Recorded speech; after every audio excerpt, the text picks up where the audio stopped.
I want you to feel proud of you. I want you to push yourself and go achieve the goals and dreams that you have. That you believe in yourself, because self-belief stems from self-love. Welcome to Classic Advice. I'm Scarlett Classic, your host. My goal with this podcast is to share my life advice and experiences with the purpose to inspire and challenge us to become better versions of ourselves. Each and every episode will be dedicated to that. Let's dive in. Self-love versus selfishness. I think sometimes, even for myself, when I make myself a priority, I feel like I'm being selfish. But I've come to the realization that there's a difference between self-love and selfishness, and that's the whole reason why I wanted to do this episode today.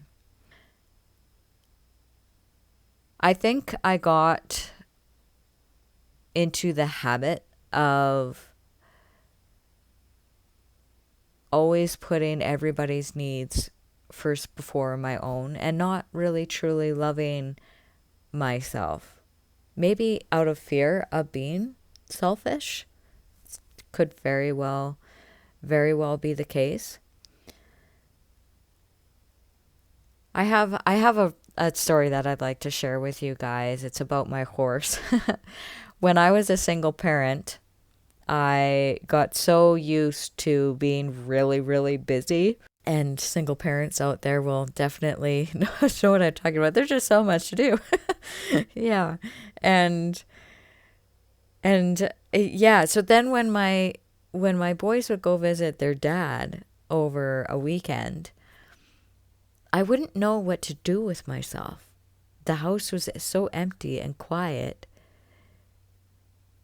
I wouldn't know what to do with myself. So I decided that I was going to buy myself a horse. So I did that, and I lived in town in a basement suite. So I found a place to board him. I went and purchased him. I didn't have a horse trailer yet, so I got a friend to help me bring him out to the place where I boarded him. And when my boys would then go visit their dad, I would then go out to the boarding place, which is basically it was just a farm, and they had a bunch of rescue horses there, and I just boarded my horse with their rescue horses. It was really, really great. Big, huge property. And it was so nice. I loved it. And then I started to look forward to it because it was something that I did just for me. But I really only did it when my boys went to their dads. And then I started to realize, it's like, well, no, like this is an experience that I could share with them. So then I started to go out with my boys, but I would go, and I did a lot of liberty work. For those of you that don't know what liberty work with horses is, it's basically when you work with your horse without any tack. So no halters, no leads, no saddle, no equipment of any kind. I obviously had to get the horse trained up to do this. So initially it was obviously with a halter and a lead, but we would play. So I would run around and we would do jumps together, and he would follow me as I did things, and then I would send him out and he would do laps around me, or then I would turn him around and he would go the other way. And I wanted to teach him how to bow, but he had something just a little bit wrong with his hips, so he couldn't do it. But yeah, anyways, it was really, really fun work because I felt like I was playing with a horse instead of just working him.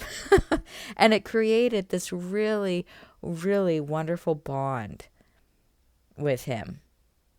And so we would do that for a little bit, and then I would put the halter and lead on him. And then I would go and hop on his back.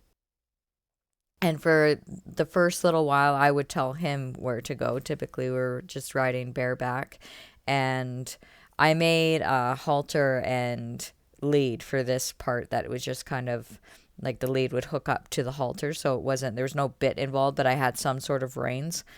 And so I would ride him around a bit, and we would ride around with the other horses in the field, and they would sometimes join in and run around with us. And then when I was done doing that, what I would do is I would pick the lead, or the my makeshift reins up. I would bring them forward to about not quite to the middle of his neck, and then I would just drop them. And I would sit back and I would just relax on his back, which he could really feel because I'm not in a saddle. And that was his signal. My horse's name was Buddy. It was Buddy's signal to, he could then do whatever he wanted to do. And we walked around for a bit, and he took me from one end of the property all the way to the other end of the property. And for context time, I got there at around 8-ish, 8:30. We rode around for about an hour or so, and then I dropped the reins. And then he walked me over to this other corner of the property. So it was dark out, really dark out. And he just sat there. Or he just stood there. Sorry, he didn't sit. he stood there, and I looked up into the night sky. I could see northern lights starting to form. And he obviously was done walking. He just stood there, and I laid down on his back, and we just watched the northern lights together for 2 to 3 hours. I really didn't keep track of time, but it was long enough for my boarder to send me a text, "Hey, you good? I haven't seen you in a while and it's dark out." And I was like, "Oh yeah, we're good. Me and Buddy are just watching the northern lights together." And she's like, "Oh, sweet." And that is one of my favorite memories that I have, that I just did something for me. It was a form of self-love that I really didn't do it for anybody except for myself, and I didn't feel guilty for doing it.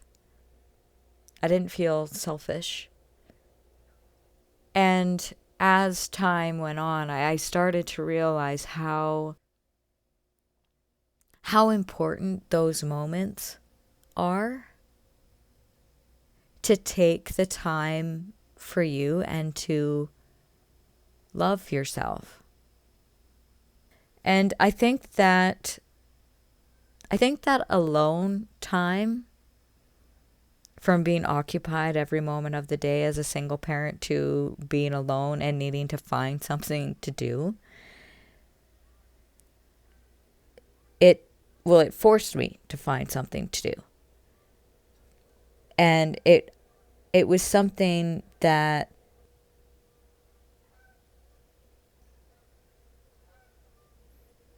alone time forced me to find something to do that was just for myself. And I think it's so easy to mistake self-love for selfishness sometimes. And then we feel guilty for doing something for ourselves. And I still need to be mindful of that today.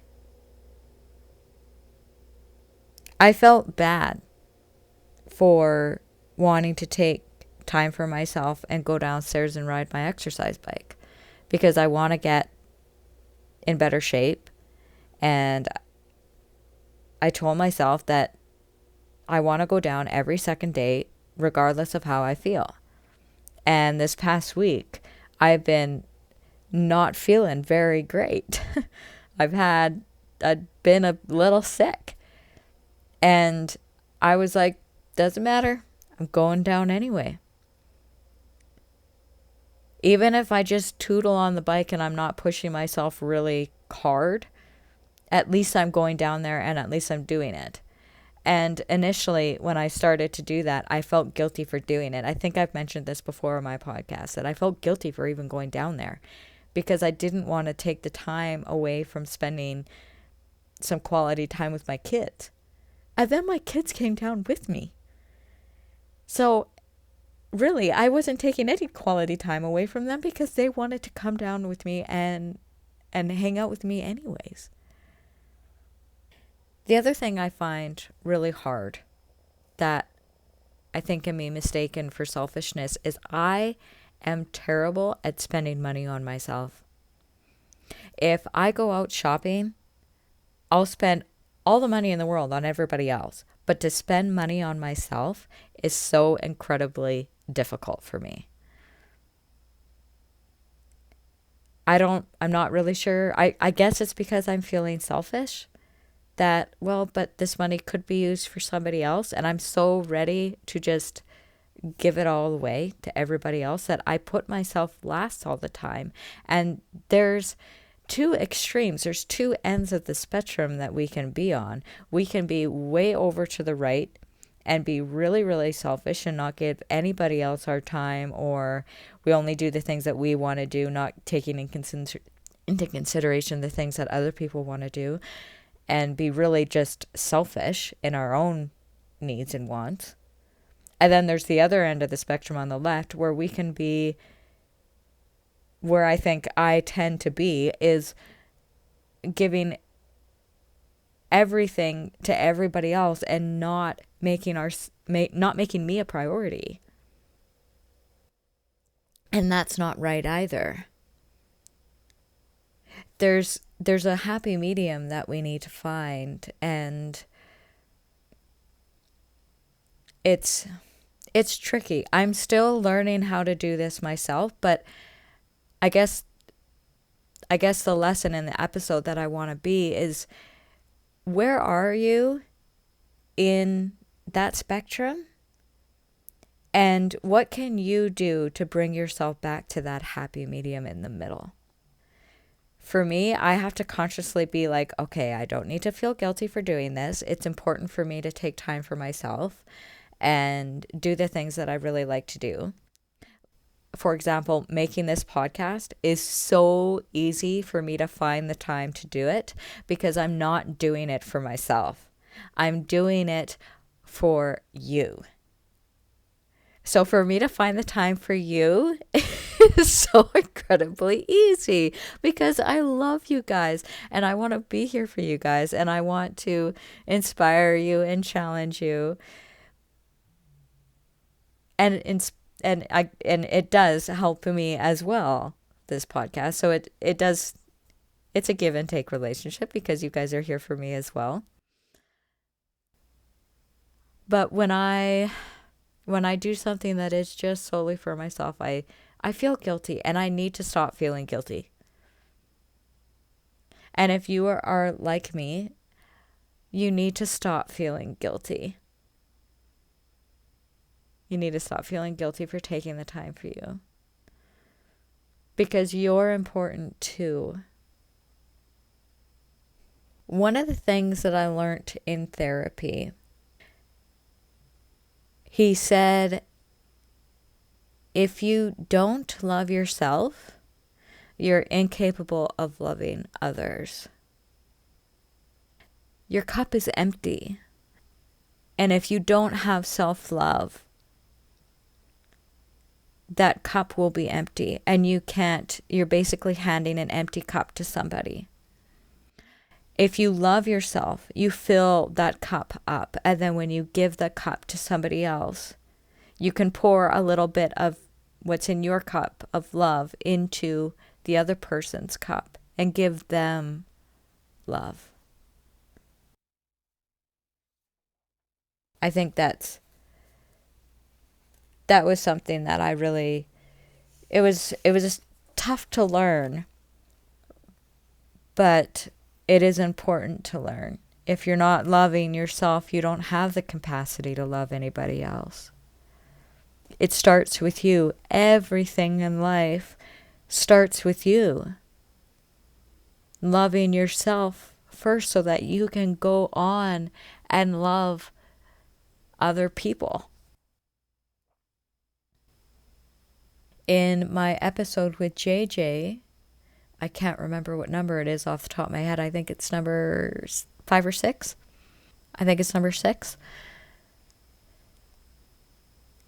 He talked about how he had to learn how to love himself first. And then he could heal and start his healing journey and get better and then go on and love his family. That's one of the main reasons that I always end my episodes with his quote,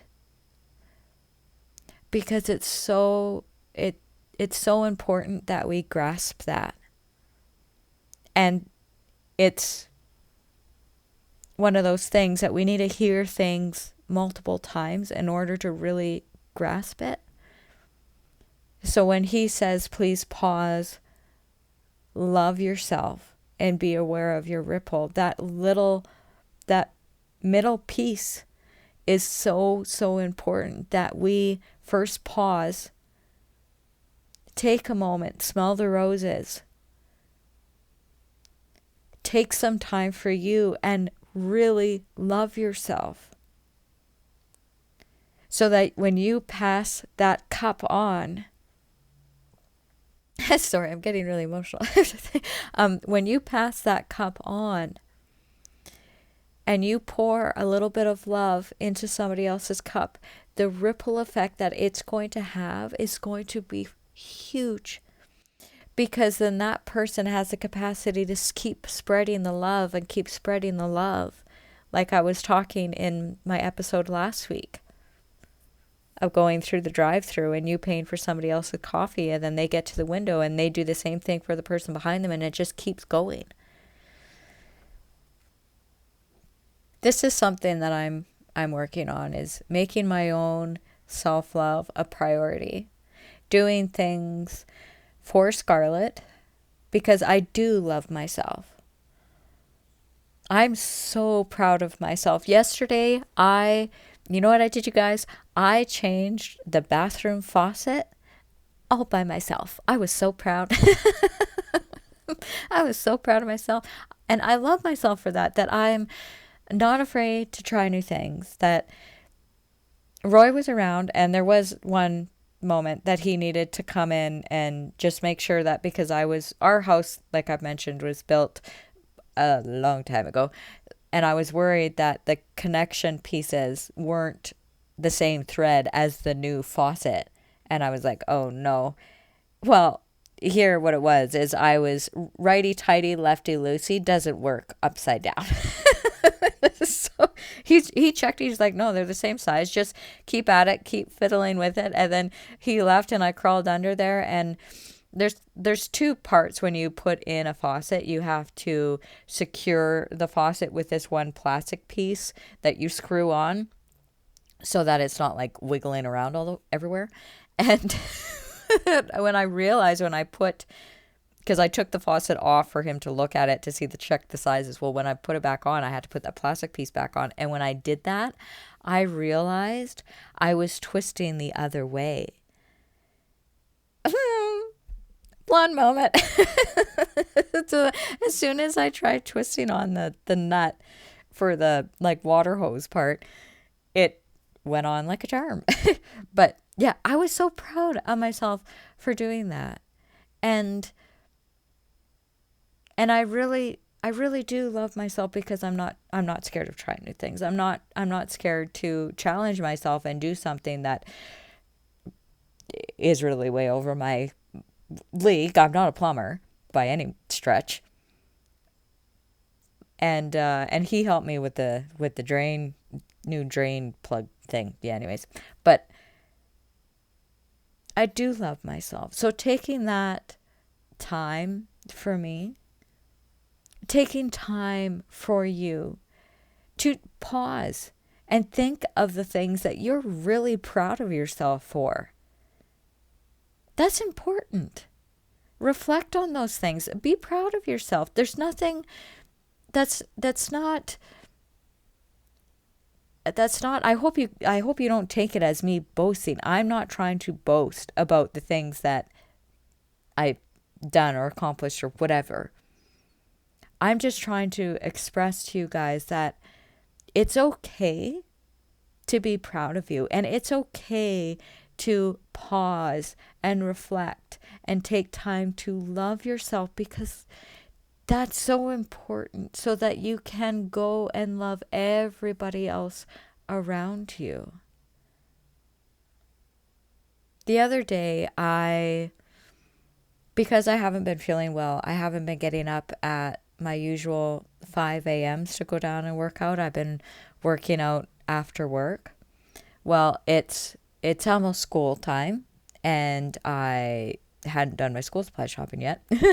Yeah, school starts next week.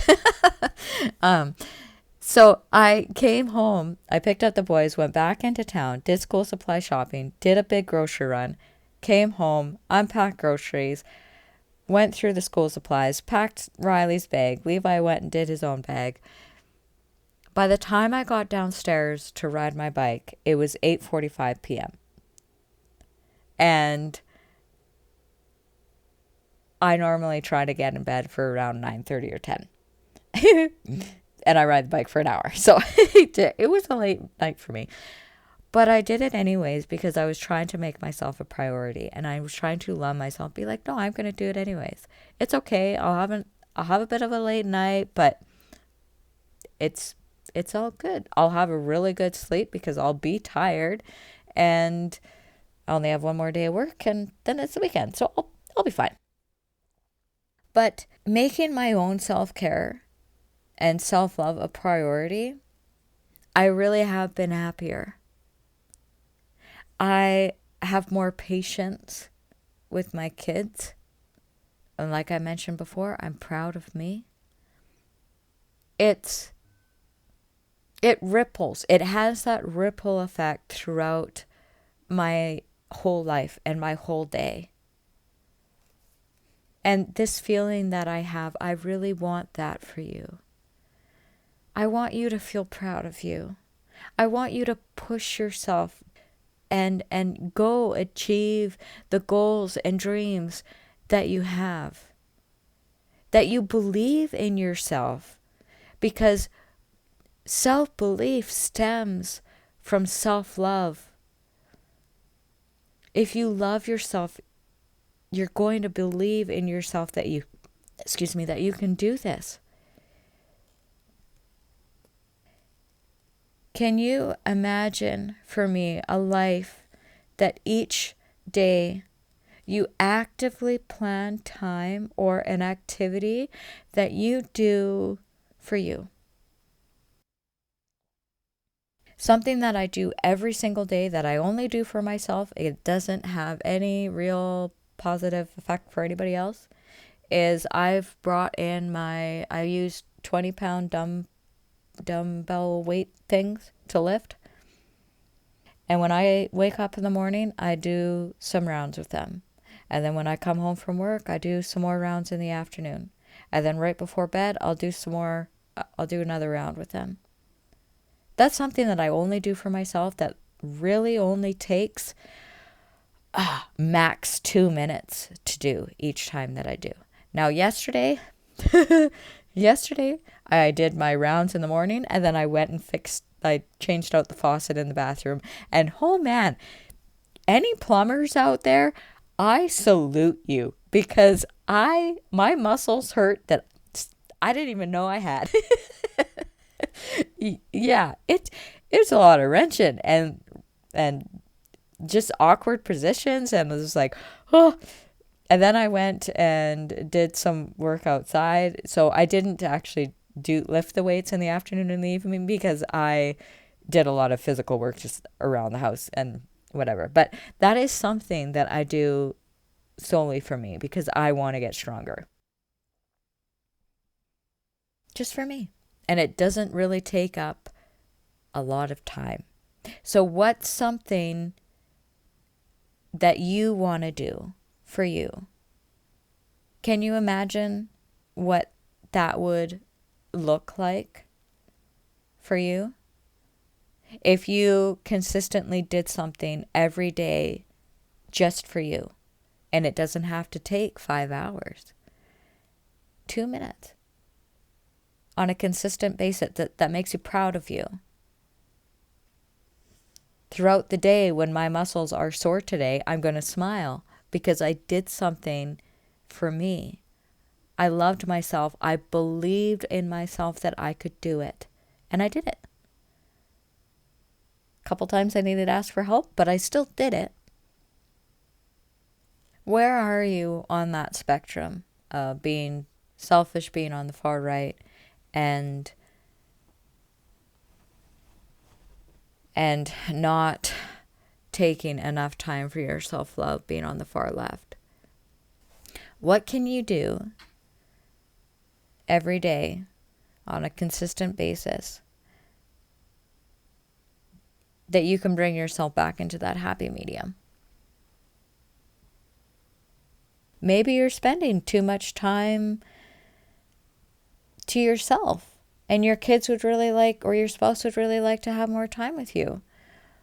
Maybe it's something that you need to set a timer on. So like for me, if I don't set a timer when I start to sit down and write my book, I will spend too much time on it. And then I neglect another part of my life. So for me, if you're on the other end of the spectrum, something that really helps me is setting a timer so that I don't spend too much, so that I don't feel like I'm being selfish, and I can still look after the other aspects of life, my kids, my husband, and everything else. Loving yourself doesn't need to be selfish. Selfishness is you only doing things for you without care or regard for others. So that's why I set a timer when I go down to sit and write my book. So I don't go too far to the right. Listening to this podcast, that's all about becoming a better you. I hope that I'm inspiring you and challenging you to become a better you. That's my goal. So I hope that I'm achieving that. But just listening to this podcast is one form of self-care, challenging yourself to be better. I'm so incredibly proud of you for wanting to be better. And if nobody else tells you that, then I'm so honored to be the person that tells you that I am proud of you. I'm so proud of you for challenging yourself to be better, because it is hard. It's so hard. So don't beat yourself up when you slip. Just pick yourself up, keep on going. We get into habits and routine, and breaking bad habits and bad routines is really hard. But if you can find a way, like me bringing up the weights into my room so they stare me in the face, and when I get out of bed, I have to walk right by them. So I have to stop, pick them up, and do my thing. When I come home from work, typically I come into my room and I get changed into my home clothes instead of work clothes. And I see them again, so then I pick them up again. That has created this habit for me. When I made a rule for myself that I wasn't allowed to shower until I went downstairs and rode the bike. And I shower every second day. So every second day for, I don't remember when I started now. It's been a few weeks anyways. Actually, I think it's been like about a month. Anyways, it doesn't matter. But for every second day since whenever it was that I started this, I have consistently gone downstairs, rode the bike. First, it started off with only 30 minutes because I found that was more manageable to get myself into the routine of just doing it. So if you have to start off with just 2 minutes with the weights or 10 minutes on the bike or whatever it is that you want to do for yourself, then make it something manageable for you to do so that you get into the routine and you create a new habit. I think they say it takes 21 days to create a new habit. And then that's your new routine. And you've broken the old, for me, bad routine of not working out at all or working out on a very erratic, not consistent schedule. And then once you reach that 21 days or that 6-week mark, 21 days or 6 weeks, now it's that habit. Now that's your life. For me, when I got sick last week, it was a non-negotiable. I didn't even think of not going down to the bike even though I was sick. I was like, well, I'll just go down there and I'll tootle. And I'll try to get my heart rate up to 120 and just kind of hover there. Normally I push myself up to 180 beats a minute, or I think the last time I worked out, I pushed it up to 156 beats a minute and held that for the ride. But whatever, I went down there and I did it anyways. And then I came up, showered, went on with my day. It's a lot easier when I can get up early. I find it easier to work out very first thing in the morning because then I can kind of forget about it for the rest of my day. And it doesn't really cut into time with my kids or anything like that because they're asleep. They're not early risers like me. That leads me into my challenge of the week for you guys. My challenge for the week is, what are you going to do this week to bring yourself back into that middle of the spectrum? Whatever that looks like for you, I challenge you to go do that. The second part of my challenge, you guys all know it. Oh, dear JJ, you're so wise. Is please pause. Love yourself. Love yourself enough to take care of you, and don't beat yourself up for thinking that you're being selfish. And be aware of your ripple. Watch how that belief and self-love then overflows into the people around you. That love and belief and self-belief will overflow into your spouse's cup, into your kids' cup, into everybody that's around you, into their cups, because your self-love cup is so full. You just have so much to give. That's it for this week's episode. Here's to you, my friends, for every step that you're taking to becoming a better you and making it count. Stay classic, you guys. By that, I mean stay unique, stay excellent, stay awesome, stay amazing.